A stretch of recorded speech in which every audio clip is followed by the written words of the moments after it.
Hi friends, आप देख रहे हैं फिल्मी खिचड़ी। मैं हूं रूना आशीष और आप जानते ही हैं कि इस वीकेंड पर हो सकता है आपको लता मंगेशकर जी के दर्शन हो जाए। सुर साम्राज्ञी वीडियो कॉल के ज़रिए जुड़ने वाली हैं इंडियन आइडल के कंटेस्टेंट से, और मुझे ऐसा लगता है कि एक शख्स ऐसा है जो बहुत बड़ा कारण बना है दीदी की हाँ भरने के लिए। तो चलिए अगले कुछ मिनटों में बात करने वाले हैं इसी के बारे में। अब पिछले हफ्ते की बात ज़रा याद कीजिए। Poonam Sinha ji was there and Shatrughan Sinha ji was there and Poonam ji ने कहा था कि जो साड़ी पहन कर आई हूँ वो लता जी ने दी हुई है मुझे, और उन्होंने एक मैसेज भी दिया है आप लोगों के लिए। अब वो क्या मैसेज था, ये क्लैरिफिकेशन पूरे एपिसोड के दौरान नहीं आया। चलिए थोड़ा सा और पीछे लेकर चलती हूँ। अब आपको बताती हूँ कि जावेद अख्तर साहब जब आए थे तब उन्होंने अरुणिता से कहा था कि जब तुम गाती हो तो मुझे अचानक से लता जी की याद आ जाती है। थोड़ा सा और पीछे लेकर चलती हूँ। मनोज मुंतशिर जी ने कहा था कि लता मंगेशकर जी इस रियलिटी शो को देखती हैं और पसंद भी करती हैं। थोड़ा सा और पीछे लेकर चलती हूँ।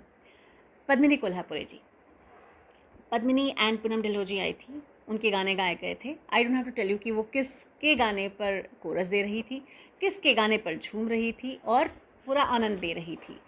फ्रेंड्स, पद्मिनी इनफैक्ट कुछ एक लोग जानते भी होंगे शायद इस बारे में, और थोड़ा बहुत जिक्र भी किया गया है। पद्मिनी कोल्हापुरे जी जो हैं वो लता मंगेशकर जी की भतीजी हैं, यानी कि पद्मिनी कोल्हापुरे जी के पिताजी पंढरीनाथ कोल्हापुरे और उनकी ममा यानी कि पद्मिनी की दादी जी और लता मंगेशकर जी की माई दोनों रियल सिस्टर्स रही हैं। और ये फैमिली बहुत क्लोज़ है।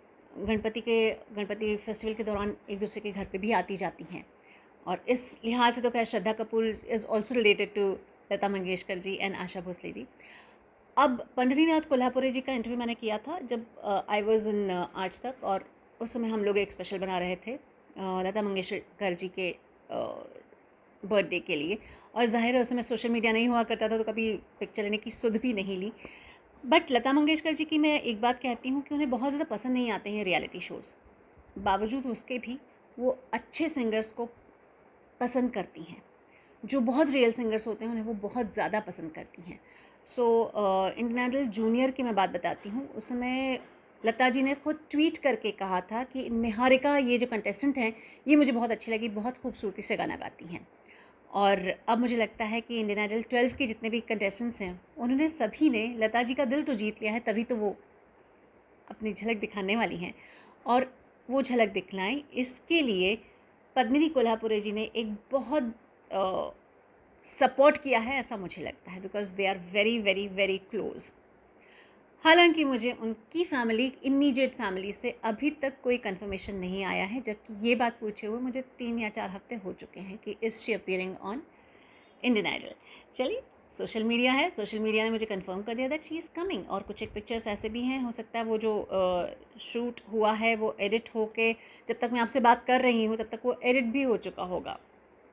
फ्रेंड्स, आपको लता मंगेशकर जी के इस एपिसोड की कितनी ज़्यादा एक्साइटमेंट है, ज़रा लिख कर बताइए। जय हिंद।